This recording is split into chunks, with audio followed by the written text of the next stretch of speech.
사랑의 하나님 감사합니다. 아멘. 지난 한 주 동안도 저희들을 점호에서 사용하게 하시고 또 지나게 하시고 행동하게 하신 하나님의 사랑에 감사드리고 아무 탈 없이 오늘 이 자리에서 하나님께 탄원스럽고 감사와 찬양으로 예배드리게 하신 하나님의 그 사랑에 감사드립니다. 부족한 저희들이 이곳에 모여서 하나님 찬양과 감사 예배를 드릴 때 저희들의 모든 인간적인 것은 죄를 다 사하시고 하나님 다시는 그 죄악 속에서 허덕이지 않도록 하시고 오직 하나님의 뜻과 하나님의 말씀에 따라서 생동할 수 있는 저희들 되게 저희들 도와주옵소서. 아버지 하나님 원합나이다. 저희들의 늙으신 부모님과 또 어린 자녀들이 있습니다. 그들이 어디서 무엇을 하든 하나님 품 안에서 하나님 뜻대로 행동할 수 있고 하나님 나라의 영광대에 쓸 수 있는 그런 자들이 될 수 있도록 주님 도와주옵소서. 아버지 하나님 원합니다. 부족한 이제인 아버지 하나님께 간구히 드리는 것은 나라는 자신이 나가 아니라 우리란 그 목표 속에서 한 울타리 속에서 생활할 수도 있고 저로 인해서 남들에게 기쁨과 행복을 줄 수 있는 그런 인물들이 될 수 있도록 저희들을 도와주옵소서. 부족한 저희들이 없나이다. 부족한 저희지만 하나님께서 쓰고자 할 때는 작은 하나의 짐이 될 수 있지 않고 하나의 씨앗이 될 수 있는 저희들이 될 수 있도록 저희들을 인도하시고 지켜주옵소서. 다니엘 세우신 주의 종이 한 것이고 그의 말씀이 하나님의 말씀이 돼서 저희들 심령 쪼개고 저희들의 인간의 잘못된 생각들을 다 붙잡고 태울 수 있도록 주님 도와주옵소서. 그리고 반주하시는 우리 전도님이 한 것이옵소서. 전도님의 손길 하나가 하나님의 찬양이 될 수 있도록 하나님 나라의 천군 천사의 그 찬양이 될 수 있는 그런 능력을 주시옵소서. 부족한 이제인 다 구하지 못한 것이 있사오니 하나님께서 그 부족한 것 다 채워줄 수 있사옵고 오로지 주님께 영광 줄 수 있는 이 예배 자리에 수 있도록 하나님 함께 주옵소서. 모든 하나님께 맡기면서 우리를 지하시고 오신 예수 그리스도의 이름으로 간절히 기도드렸습니다. 아멘.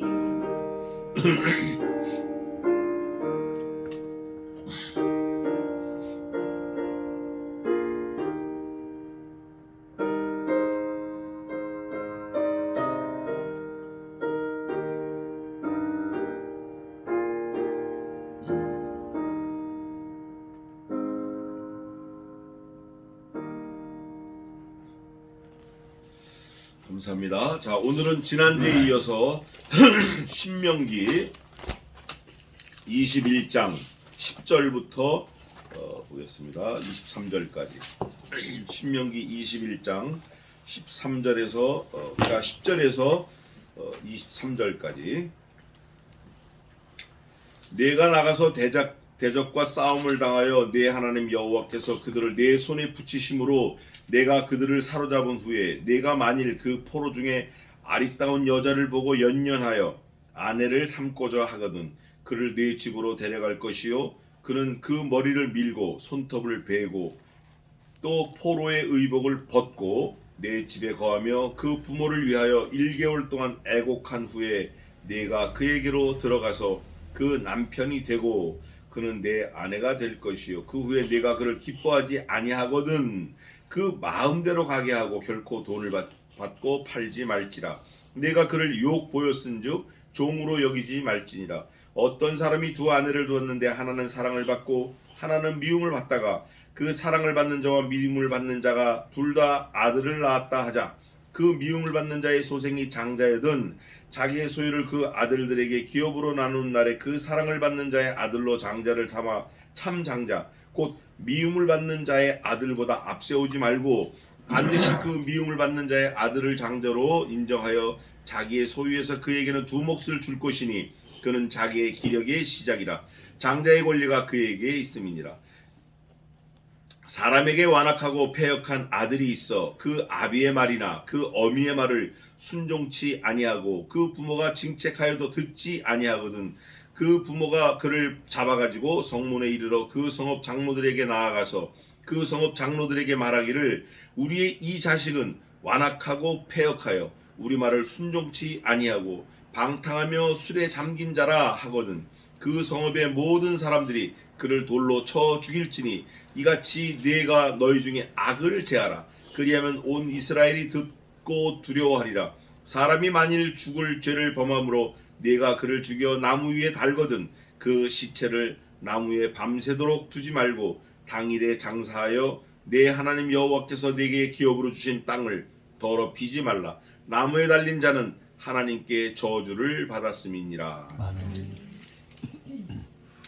오늘 이 본문 말씀은 사실 우리가 별거 아니라고 생각할 수 있지만 이 속에 사실 엄청난 하나님의 아픔이 들어있는 비밀이 있어요. 사람의 입장이 아니라 하나님의 입장에서 보면 너무나 아픈 그런 입장이에요. 우리가 그냥 후떡후떡 읽고 지나갈 수도 있지만 그렇게 하면 안 되는 게 있어요. 그리고 또 오늘 본문의 내용에 중요한 거는 율법에 대해서 자세하게 나오는데 율법이 이스라엘 백성들이 만든 율법이 613가지가 있어요. 그 중에 하지 말라는 게 365가지, 그리고 나머지 200 몇 가지가 하라는 거예요. 하지 말라는 게 365가지예요. 하루에 하나씩 하지 말 거를 하라는 거죠. 근데 중요한 거는 613가지가 사실은 사람이 만들었다는 거예요. 사람이 만들었어요. 그런데 하나님이 주신 계명이 있어요. 그걸 Ten Commandment, 그래서 십계명을 말하는데 그 십계명은 3가지의 법이 함축되어 있는 거예요. 다시 말하면 예식법이 있어요. 의식법이 있고, 그 다음에 도덕법이 있고, 그 다음에 또 하나는 하나님의 사람으로 시민으로 살 수 있는 시민법이 있어요. 그게 10가지 안에 다 들어있어요. 그러면 하나님이 말씀하시는 의식법은 뭐냐?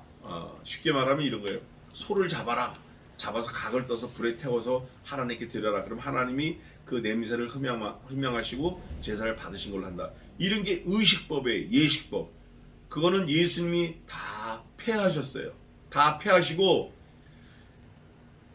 짐승을 각을 떠서 제사 드리는 거를 누구를 대신해서 드렸죠? 예수님이 자기 자신으로 드렸어요. 그래서 그건 다 예수님이 폐하셨고, 그런데 예수님이 또 뭐라고 말씀하시면 이렇게 말씀하셔요. 야, 내가 이 땅에 온 거는 율법을 폐하려 온 것이 아니고 온전히 완성하러 오셨다. 그러면 그 의식법이 폐해졌나? 폐해진 게 맞아요. 없어요. 그런 거는 뭐 불 잡고 뭐 고기 잡고 불에 해서 태우고 뭐 이런 거는 없어요. 성막도 없고. 그런데 중요한 거는 그 제사법이 지금 2022년 11월을 사는 우리에게는 오늘 거룩한 주일 예배로 와 있는 거예요. 그러니까 하나님을 섬기는 그 마음이 중요한 거지, 섬기는 방법은 바뀌었다. 근데 뭐는 바뀌지 않았다? 섬김을 받는 대상과 섬기는 의무를 가진 피조물은 변하지 않았다. 몇천 년 전이나 지금이나 똑같다. 그랬을 때 우리가 하나님 앞에 제사 드리는 그 마음가짐이 뭐여야 되냐? 내 마음을 다하고 성품을 다하고 뜻을 다하고 생명을 다해서 주 여호와 너희 하나님을 어떻게 하라? 사랑하라. 이게 중요한 정신이에요. 그게 이제 의식법이에요. 의식법. 하나님이 예수님이 완성하신 그 의식법이 지금은 예배로 들어와 있다. 또 하나는 도덕법이 있는데 이거는 양심에 대해서 호소하는 법이에요. 그래서 성경에서는 양심을 몇 가지를 얘기하고 있죠. 착한 양심, 깨끗한 양심, 선한 양심. 또 무슨 양심이 있어요? 하나님을 아는 착한 양심, 깨끗한 양심, 선한 양심. 또 있는데 갑자기 또 생각이 안 나네. 그 양심이 뭐냐면 도덕법을 요구하는 거예요. 그러니까 사람은 태어날 때부터 하나님의 성품을 가지고 태어났는데 그게 뭐냐면 양심의 양심. 그 양심에 의해서 옳고 그런 거를 분별하는 마음을 가졌어요. 그럼 뭘 보면 하냐면 이제 돌 지난 아이도 아이가 뭘 턱 깼잖아요. 그러면 기어가다가 뭘 깼어. 그러면 이거 누가 깼어? 그러면 자기는 안 깼다고 이렇게 고개를 도리도리 흔들어. 자기는 안 했다고. 이게 사람의 가장 기본적인 거예요. 근데 그런 기본적인 걸 뛰어넘어서 속에 양심이 살아 있어야 돼요. 그게 도덕법이에요. 그거는 뭐냐? 누구를 때렸다. 그러면 내가 잘못했구나, 미안하구나. 그러면 가서 야, 내가 너 때렸으니까 너도 나 때려라, 2배 더 때려라. 뭐 이런 거. 이런 양심이 살아 있어야 돼요. 특히 하나님을 믿고 사는 신자들은, 성도들은 이 양심이 죽으면, 이제 죽은 양심을 뭐라 그러죠? 화인 맞은 양심 그래요. 화인 맞은 양심 그러는데, 그 화인 맞은 양심은 이거 감당할 게 없어요. 이건 100% 지옥 자식이에요. 이거는 화인 맞았다 그러면 이건 교회에 앉아 있어도 다시 또 돌아가 버려요. 글로 하나님 믿는다고 막 울고 불고 했다가도 다시 돌아가 버려요. 세상으로 가버리는 거예요. 누구처럼? 예수님을 만나러 온 부자 청년처럼. 선생님이요, 어떻게 하여야 영생을 얻을 수 있겠습니까? 그러니까 예수님이 그 질문에 대해서 즉문즉답해 주시는 거예요. 친절하게. 계명을 지켜라. 너희 조상들의 유전을 지켜라. 그랬더니 이 부자 청년이 내가 금식기도 다 하고 11조 다 하고 양심을 지켜서 구제하고 다 했다. 그러냐? 그러면 너 지금 돈이 많지? 네가 구제했다고 하지만 아직 돈이 많으니 그 많은 돈을 다 팔아서 가난한 자들에게 싹 다 나눠주고 내 십자가를 지고 나를 쫓으라.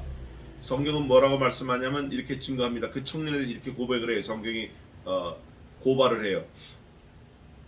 저가 재산이 많음으로 재산이 심이 많음으로 근심하며 돌아갔더라. 저는 이렇게 하고 싶어요. 재산이 심이 많음으로 심이 근심하며 돌아갔더라 이렇게 하고 싶은데, 성경은 저가 재산이 심이 많음으로 근심하며 돌아갔더라 이렇게 돼 있어요. 재산하고 천국하고는 같이 갈 수 없다라는 아주 극명하게 보여주는 거예요. 예수님이 누구예요? 오늘도 우리 찬송 불렀잖아요. 조금 전에 나는 예수님 안에 있고 예수님은 내 안에 있고, 이게 천국이에요. 근데 그 부자 청년은 천국인 예수님을 붙잡았다가 뭐를 더 붙잡았어요? 재산을 더 붙잡고 근심하며 돌아간 거예요. 이 근심이라는 거는 사실 지옥 가는 근심이에요. 지옥 자식이 갖는 근심이에요. 근데 오늘 이 신명기 본문에는 그런 거 저런 거 포함해서 네가 어디 가서 전쟁에 나가서 이겼을 때 너 마음에 드는 거 막 가져올 수 있다. 근데 이방 여인이 네 마음에 들었다. 아주 예뻐요. 뭐 미스 유니버스 같아. 근데 네가 그 여자를 소유하고 싶어. 아내로 맞이하고 싶다. 성경에서는 허락 안 하는 게 아니라 허락을 해요. 허락을 하는데 조건이 뭐냐? 한 달 동안 그 부모를 위해서 애국하게 하고 손톱을 깎고 또 의복을 바꾸고, 그다음에 또 뭐라고 돼 있죠? 뭐를 밀라고 그랬죠? 손톱을 베고 머리를 밀고. 이 머리를 민다라는 거는 완전한 복종을 말하는데, 완전한 순종, 환골탈퇴 그런 날이 있어요. 뼈를 뒤집어 가지고 새로운 사람이 되는 거예요. 그 일환으로 머리를 미는 거예요. 여자가 머리 밀면 사실 좀 우스꽝스러워요. 그런데 그래도 그거를 무시하고 머리를 밀고 손톱을 베고 한 달 동안 부모를 애곡한 후에 내가 그 여자에게 들어가라 이렇게 돼 있어요. 이런 게 이제 성문법이 되는 거예요. 성문법, 의식법이 되는 거예요. 사실은 중요한 거는 그 다음에 또 있어요. 그랬다가 네 마음이 어떻게 해요? 변해서 그 여자를 버리고 싶어. 버리고 싶을 때는 돈 받고 팔지 말고 그냥 자유롭게 보내라는 거예요. 자유롭게. 그러면 그 여자 입장에서는 이미 유대인의 신분을 받은 거예요. 유대인 족속이 된 거예요. 가족이 됐다가 나왔으니까 남편으로부터 버림을 받았지만 그저 유대인으로 있는 거예요. 또 자기 동족으로 가려면 갈 수도 있고, 누구처럼 루처럼 그렇게 할 수 있어요. 그런데 우리는 항상 남자 여자 관계가 나오면 남편과 아내의 관계를 생각하며 그리스도와 나와의 관계를 생각해야 돼요. 오늘 여기도 보니까 누가 누구를 택하는 거죠? 남자가 여자를 택하는 거예요. 여자가 남자를 택하는 게 아니고 남자가 여자를 택해요. 우리가 그리스도를 택한 게 아니다 그 말이에요. 그리스도께서 우리를 택하셨어요. 그리스도께서 우리를 택하셨다고 할 때 세 가지를 절대 잊어버리면 안 됩니다. 내가 어느 상태에서 택했나? 여기는 지금 무슨 상태죠? 여자가 무슨 상태예요? 포로 상태. 포로는 없는 게 많아요. 없는 게. 있어도 질 게 아니야. 생명도 질 거 아니야. 없는 게 뭐냐? 자유가 없고 자기 마음대로 할 수 있는 자유가 없고 또 가족이 없고 나라가 없고 그냥 다 없는 거 투생해요. 그럴 때 남자가 여자를 택하는 거예요. 그러면 그리스도께서 나를 택하실 때는 내가 어떤 상태였나? 어떤 상태였죠? 세 가지. 죄인되었을 때 아멘. 로마서 5장 8절. 또 연약할 때 아멘. 로마서 5장 6절. 또 원수 되었을 때 아멘. 로마서 5장 10절. 이거 잊어버리면 안 돼요. 이거를 깨달으면 아, 내가 죄인 되었고 연약할 때고 내가 하나님과 원수 되었을 때 나를 택해 주셨구나. 이건 포로 정도가 아니에요. 그러니까 이 신명기 21장을 보면서 그저 전쟁터에 나가서 이긴 남자가 여자를 막 데려와서 자기 안에 쌓고 이게 중요한 게 아니고 이 말씀을 통해서 지금 현재 저와 여러분의 상태를 빨리 파악하고 하나님께 엎드려 감사하는 게 중요하다. 그 당시에도 그랬어요. 그 당시에 이 그리스에 전에 신명기 때에도 그랬어요. 똑같은 거예요. 그 당시에는 언제 그랬나? 하나님이 아담을 만드셨구나. 아담이 하나님을 지가 찾아간 게 아니고 이렇게 빨리 생각을 해야 돼요. 앞으로도 마찬가지야. 앞으로도 우리가 연약할 때, 죄인 되었을 때, 원수 되었을 때 예수님이 우리를 찾아와 주셨다. 그거를 그리스도의 한량없는 사랑 그래요. 그랬을 때 그 남편이 그 아내가 남편이 되고 그는 내 아내가 될 것이요. 그런데 우리 남편이신 예수님은 그렇게 안 하시고 어떻게 하셨나? 자신을 죽이심으로, 자신을 십자가에 죽이심으로. 언제? 우리 입장은 언제냐? 연약할 때, 원수 되었을 때, 죄인 되었을 때 그리스도께서 자신을 죽이심으로 우리를 영원한 그의 사랑에 품으신 거예요. 우리를 아내로 삼으신 거예요. 그 후에 내가 그를 기뻐하지 아니하거든. 이 남자가 마음이 바뀌어요. 마음이 바뀌어. 근데 여러분 요즘에 저도 이 땅에 발을 디디고 있으니까 세상 드라마를 잠깐 보잖아요. 보면 지금은 남자가 여자를 택하는 게 아니라 여자가 남자를 택하는 때예요. 지금은 많이 바뀌었어요. 이 세상이 바뀌었어요. 뿐만 아니라 남자가 여자를 버리는 게 아니라 여자가 남자를 버려요. 어쩌면 이미 여러 남자를 섭렵한 사람이 남자를 가지고 노는 그런 입장의 드라마도 많아요. 우리 예수 믿는 사람들은 아들을, 자녀를 잘 챙겨야 돼요. 사실은 그걸 놓고 기도해야 돼요. 그런 끔찍한 일 만나지 않게. 그거는 두 가정 아니라 여러 가정이 완전히 폭망하는 거예요. 만약에 그리스도인이 그런 상황에 닥쳤다 그러면 하나님을 떠날 수도 있어요. 그러니까 사람이 사람을 좋았다가 싫었다 하는 이게 손바닥 뒤집는 것보다 더 쉬운 때가 됐어요. 지금은. 이게 지금 사실은 세상 끝이 지금 다가온 거예요. 성경은 뭐라고 증거하죠? 세상 마지막 때 주님이 오시는데 무슨 때와 같고 무슨 때와 같다고요? 예수님 오실 때가 노아의 때와 같고 롯의 때와 같대요. 노아의 때, 롯의 때 이거를 우리가 조금만 묵상하고 생각하고 그 상황을 깨달으면 아 지금이구나 알 수 있어요. 근데 더 중요한 게 있어요, 여러분. 지금이 그렇게 악한 때라 그래도 사실은 오늘이 누구의 마지막이죠? 내 마지막이에요. 그거를 생각하면 우리가 정신 바짝 차릴 수 있어요.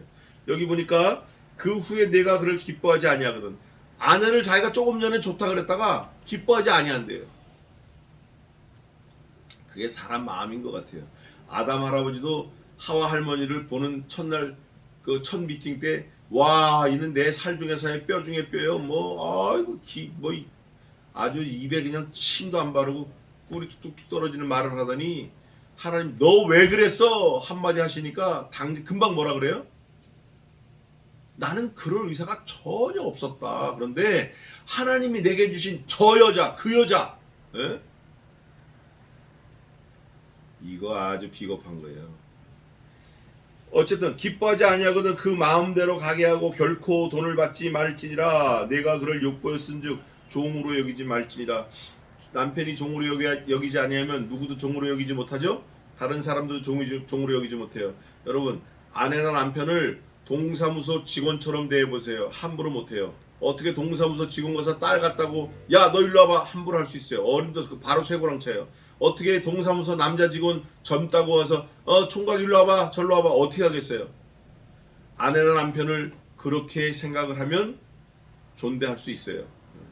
물론 화가 날 때도 많이 있죠. 왜 사람이니까 없겠어요. 그러면 이렇게 생각이 돼. 야, 내가 화가 진짜 많이 난다. 저분은 얼마나 화가 더 나실까? 이렇게 생각하고 자기 화를 죽여야 돼요. 역지사지란 말이 있어요. 우리 입장을 바꿔서 생각해야 돼요. 종으로 여기지 말아야 돼. 종으로. 누가 우리를 종으로 여기지 않았어요? 주님이 우리를 종으로 여기지 않았어요. 사실 예수님은 우리를 종이 아니라 그냥 종보다 2,500배 더 한심한 걸로 여겨도 마땅해요. 근데 그분은 그렇게 안 하셨어요. 그분은 자신을 달아맨 그 사람을 구원하시는 거예요. 이게 그 증거가 어디 있죠? 사울아 사울아 주여 네 시오니까 나는 네가 핍박하는 예수라. 이 끔찍한 얘기예요. 이거 지금 예수님이 핍박 다 받은 걸 기억하고 계시는 거예요. 그런데 그 예수님이 찾아와 주셔가지고 사도로 삼아주시는 거예요. 우리가 감사해야 돼요.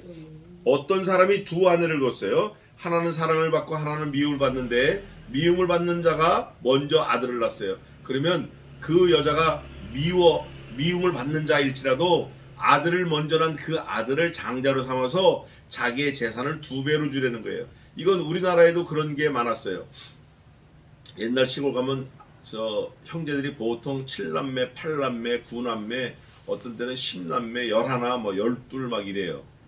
지금도 그런 데가 가끔 있어요. 섬에, 두랄이라는 섬에도 있어요. 8을 낳았어요. 9을 낳았어요. 9. 그런 게 있어요. 그런데 아내가 둘일 때는 상황이 많이 달라지는 거예요. 아내가 둘일 때. 더더군다나 아내가 둘일 때는 마음이 더 가는 사람이 있겠어요? 없겠어요? 있죠. 있을 때 마음이 더 가는 아내로부터 애를 얻고 싶은데 마음이 안 가고 미워하는 아내한테 아들이 낳았어요. 그래도 그 아들을 장자로 삼고 너 돈 있는 거 2배를 주려는 거야. 다른 자식들에. 우리나라가 옛날에 그랬어요. 뭐든지 장난거야. 뭐든지 큰오빠 거, 뭐든지 큰형님 거야. 다. 아버지가 돈을 40마지기를 놔두고 갔는데 그거를 제일 큰 오빠가 다 차지하고 살아요. 그런데 놀라지 마세요. 그 큰 오빠는 막내 8째 여동생까지 대학 보내고 시집 보내라고 일생 그 논바닥을 떠나지 않고 거기 견디고 있습니다. 그 형수하고 그 와이프하고. 그 집안은 그 자기 형제들을 잘 되게 하려고 거기서 뼈를 묻는 거예요. 그럴 때 그 큰 장자 오빠가 야 니네 시집 갈 때 내가 돈을 좀 줄게. 다 조금씩 띄워주는 거예요.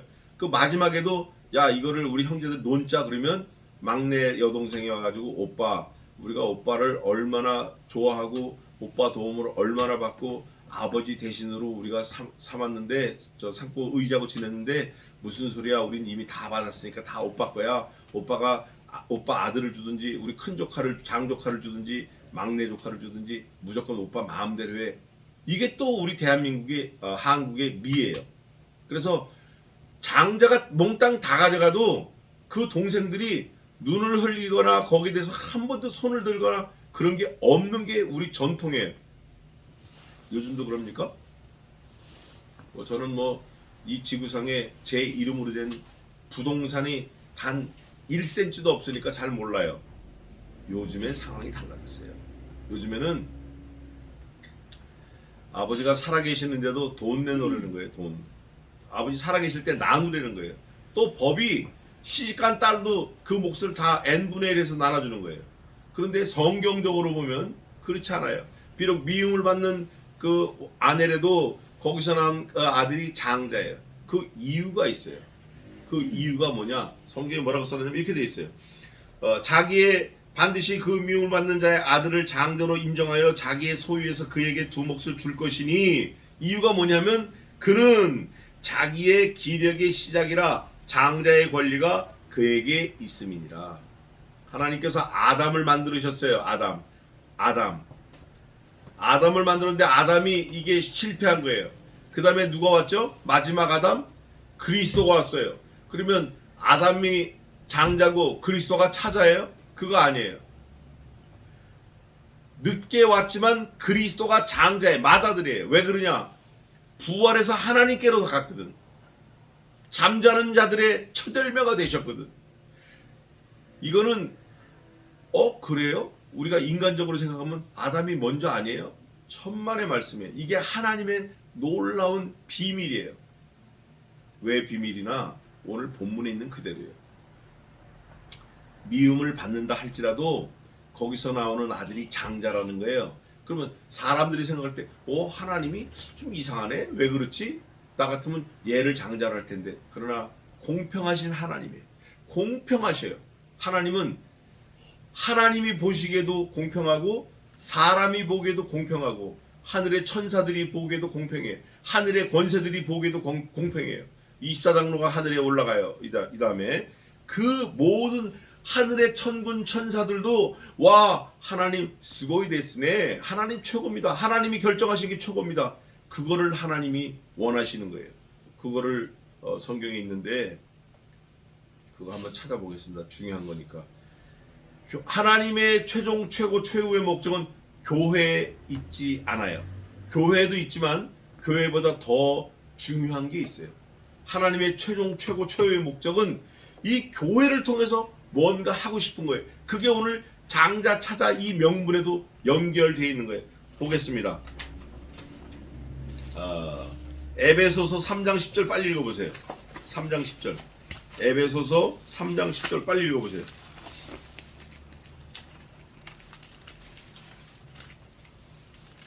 이제 교회로 말미암아 하늘에서 정사와 권세들에게 하나님이 각종 지혜를 알게 하여 하십니다. 에이멘. 하나님의 속마음이에요. 이게 뭐를 통해서? 교회를 통해서. 뭐를 통해서? 아들을 통해서. 뭐를 통해서? 장자와 차자의 그 서열 관계를 통해서.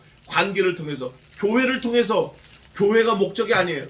교회가 마지막이 아니라 교회를 세우신 다음에 그 교회를 통해서 하늘의 천사들과 권세들과 정사들에게 하나님의 속내를 막 알리고 싶으신 거예요. 야, 내가 내 아들을 이래서 죽였다. 이게 하나님의 속마음이에요. 그게 신명기에는 장자와 차자, 우리 사람이 생각하고 달라요. 하나님의 생각은. 그래서 장자는 누구냐? 먼저 만들어진 피조물 아담이 아니라 그로부터 4,000년 뒤에 이 땅에 우리 몸으로 오신 예수 그리스도. 왜 그분이 맏아들이냐? 하나님이 결정하신 거예요. 하나님이. 왜 맏아들이냐? 그분이 하나님이에요. 왜 맏아들이냐? 그분이 모든 하나님의 아들들을 위해서 죽으셨어요. 왜 맏아들이냐? 그분이 아들들, 하나님의 자녀들을 위해서 죽으셨을 뿐 아니라 모든 잠자는 자들의 첫 열매가 되셨어요. 그분 한 분만 하나님께로 가 계신 거예요. 물론 엘리야가 죽음을 보지 않고 승천했어요. 엘리야가. 또 에녹도 죽음을 보지 않고 승천했어요. 근데 엘리야가 하늘에 올랐다, 에녹이 하늘에 올랐다? 없습니다. 우리는 몰라요. 성경에 없어요. 그러나 그리스도가 죽으셔서 사흘 만에 부활하심으로 하나님께서 만능으로 그를 하늘 높은 보좌에 올리시고 그의 이름 앞에 세상 모든 피조물들이 무릎을 그 이름 앞에 꿇게 하셨다. 이거는 에베소에 딱 나와 있는 거예요.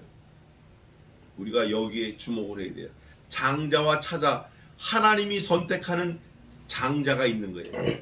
내 생각으로 이 사람 장자, 내 생각으로 이 사람 차자, 이거 하지 말라는 거예요. 내 생각, 우리 생각으로 하지 말고 하나님이 그렇다 그러면 그런 거예요. 사람에게 완악하고 패역한 아들이 있어요. 그 아들이 내가 봐도 완악하고 지나가는 사람이 봐도 완악하고 이것도 술 먹고 막 방탕해요. 그러면 모든 사람들에게 그걸 고지해서 그 사람들을 처분에 맡기는 거예요. 근데 그 아들이 어떻게 되나? 어떻게 되죠? 결론은 어디에 맞아 죽어요? 돌에 맞아 죽어요. 돌에 맞아 죽는데 방탕하며 술에 잠긴 자라. 술에 잠겼어요.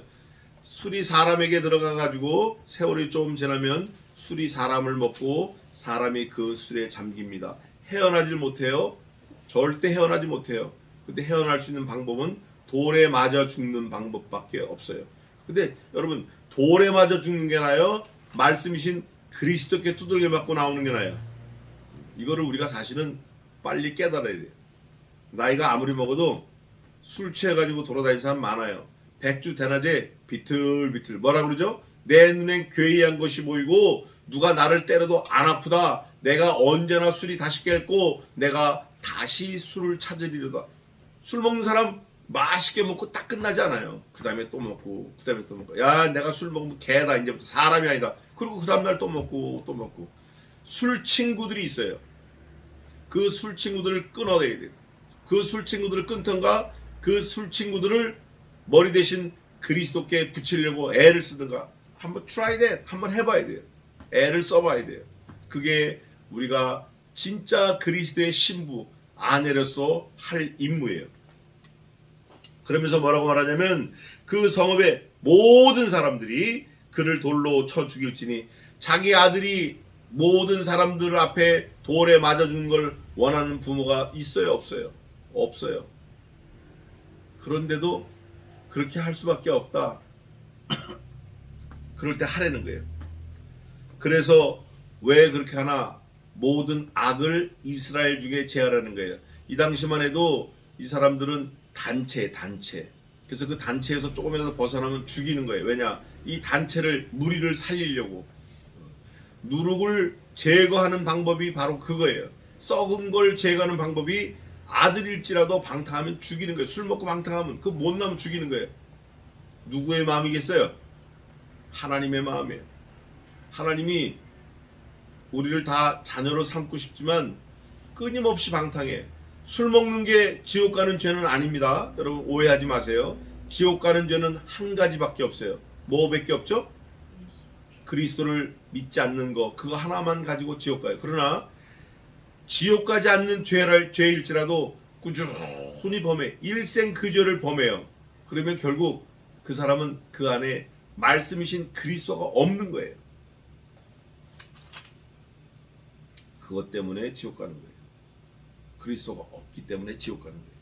여기 보니까 온 이스라엘이 그 말을 듣고 두려워하리라. 왜 아들을 죽여서까지 듣고 두렵게 하는가? 그 한 사람을 죽여서라도, 그 죄를 제거해서라도 누구를 살려요? 많은 사람을 살리는 거예요. 회중을 살리는 거예요. 이게 하나님의 뜻이고 법이고 하나님의 요구예요. 마지막으로 정말 귀한 말씀이 하나 있는데 22절입니다. 23절 두 절인데, 사람이 만일 죽을 죄를 범함으로 내가 그를 죽여 나무 위에 달거든. 어떤 사람이 죽을 죄를 졌어요. 가축을 500마리를 죽이고 사람을 100명을 죽였어요.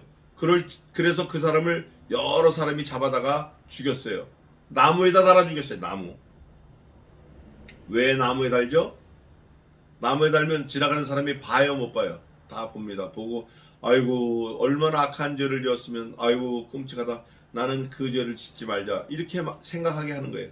그러나 비록 그렇게 해서 죽였다 할지라도 뭐라고 되어 있냐면, 그 시체를 나무 위에 어떻게 하도록? 밤새도록 두지 말고 그날에 끌어내리는 거예요. 당일에 장사하여 내 하나님 여호와께서 내게 주신 기업으로 주시는 땅을 더럽히지 말라. 나무에 달린 자는 하나님께 뭘 받았다? 야, 요게 우리가 잊어버리지 말아야 할 대목인데, 우선 급하게 나무에 달리는 사람은 사람에게 정죄받기 전에 누구에게 먼저 저주를 받았다? 하나님이 먼저 저주하셨다. 하나님이. 그 저주받은 사람은 자기 행하는 일을 잘 모를 수 있어요. 뭐 아는 사람도 있겠지만 잘 모를 수 있어요. 자기가 짓는 죄가 어릴 때부터 먹고 마시던 그 죄가 늘 습관이 돼가지고 별로 그렇게 임팩트하게 자기한테 와닿질 않아. 인사이트가 없어. 속에서 막 양심을 찌르는 그게 없어요. 그러니까 이거 하면 안 되는데 그러면서 또 하고, 하면 안 되는데 그러면서 또 하고, 그러다가 어느 날 심각한 죄를 짓는 거예요. 그런데 하나님은 긍휼하신 게, 그렇게 해서 죽은 사람일지라도 하루를 넘기지 말라는 거예요. 왜냐하면 그 밤에 새도 와서 먹고 짐승도 와서 먹고 또 너무 잔인하잖아요. 그러니까 마지막으로 긍휼을 베푸는 거예요. 그 죽음일지라도. 그래서 내려오지 말게 했는데, 이 신명기 21장 23절에 22절에 뭐라고 돼 있죠? 23절 마지막에 하나님께 저주를 받았음이라. 요 말씀을 하시려고 요걸 써놓지 않았나 그런 생각도 들어요. 지금 말씀드리다 말았는데 그렇게 죄를 지어서 나무에 달려 그러면 사람들은 잘 모를 수 있어요. 근데 성경을 보면 어떻게 돼 있죠? 누구한테 저주를 받았다?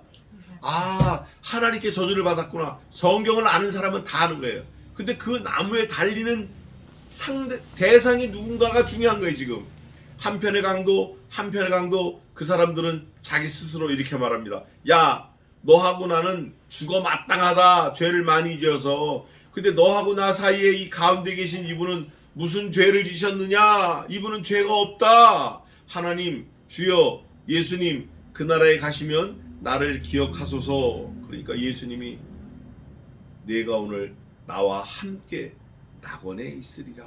그렇게 말씀하셔요.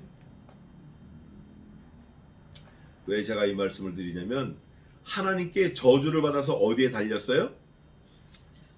나무에 달렸어요.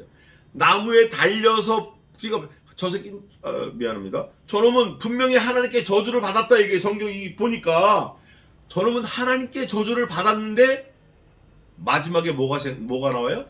뒤집기가 나와. 뒤집기. 요게 중요한 거예요. 뒤집기. 내가 오늘 나와 함께 어디 있다? 아멘. 하나님께 저주를 받아서 나무에 달렸을지라도 그 마지막 순간에도 뭐가 있다? 하나님의 긍휼하심이 있다. 뒤집기가 있다. 뒤집기. 그래서 저는 사실 고등학교 다닐 때부터도 제 속으로 우리 하나님은 뒤집기의 명수다. 제가 이제 씨름을 조금 해가지고 이 뒤집는 이 뒤집기가 아주 고급 기술이에요. 씨름에서. 근데 이승삼이라는 이 털보 이승삼이라는 사람이 있어요. 키도 작은데 이분이 뒤집기의 명수예요. 그래서 고등학교 때부터 뒤집기의 명수, 뒤집기인데 하나님이 뒤집기의 명수라는 걸 제가 알고 늘 마음속으로 그랬어요. 오늘 하나님께 저주를 받아서 어디에 달려요? 그럼 나무에 달린 사람은 마지막 구원의 찬스가 없나요? 있습니다. 여러분 이 끈을 놓지 마세요. 그러면 나는 좋아요. 저와 여러분은 구원받았다는 확신이 있어요. 그러면 나는 구원받은 확신이 있으니까 랄라룰라하고 다른 사람은 나무에 매달려도 괜찮은 거예요? 그거 아니에요. 우리 자녀가, 우리 아내가, 우리 남편이 마지막 순간에 나무에 달려있다. 어떻게 해야 돼요? 어떻게 되냐고. 주여 그 나라에 임하실 때 나를 기억하소서. 그 한편의 강도의 심정으로 그를 위해서 뭐 해야 돼요? 기도해야 돼요. 누가 기도하셨죠? 주님이 기도하셨어요. 또 바울이 기도했어요. 어거스틴이 기도했어요. 칼빈이 기도했어요. 또 루터가 기도했어요. 저와 여러분이 기도할 차례예요. 이거를 나무에 달린 건 하나님께 저주받은 거래. 그건 죽어도 마땅하대. 이게 아니에요. 이게. 그러면 그 사람이 저주받는 사람일지 몰라요. 그게 아니에요. 마지막까지 어떻게 해야 돼? 마지막까지 예수님 그 나라에 가시면 나 기억해 주세요. 오케이. 너 오늘 나하고 같이 낙원에 있을 거야. 걱정하지 말라고. 이거를 우리가 깨달아야 돼요. 사실은 누가 그 입장이었었어요?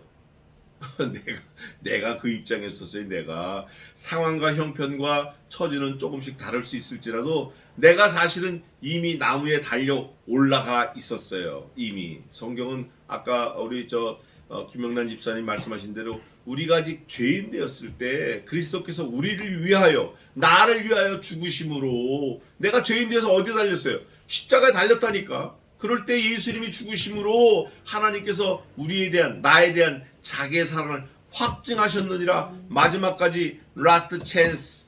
여러분 never give up. 포기하지 마세요. 마지막이 중요한 거야. 마지막 찬스. 그런데 그 마지막 찬스는 누가 주는 거예요? 하나님이 주시는 거예요. 우리가 먼저 아는 사람으로서 그 하나님의 마지막 찬스, last chance, 그거를 늘 간구해야 돼요. 늘 기도해야 돼요. 포기하지 말아야 돼요. 마지막 찬스를 늘 간구하려면 언제까지 그게 가야 되죠? 죽을 때까지. 저는 그 찬송 참 좋아하는데 내 몸에 피가 식어서 내 몸에 피가 식을 때까지라도 뭐 해야 돼요? 기도해야 돼요. 기도.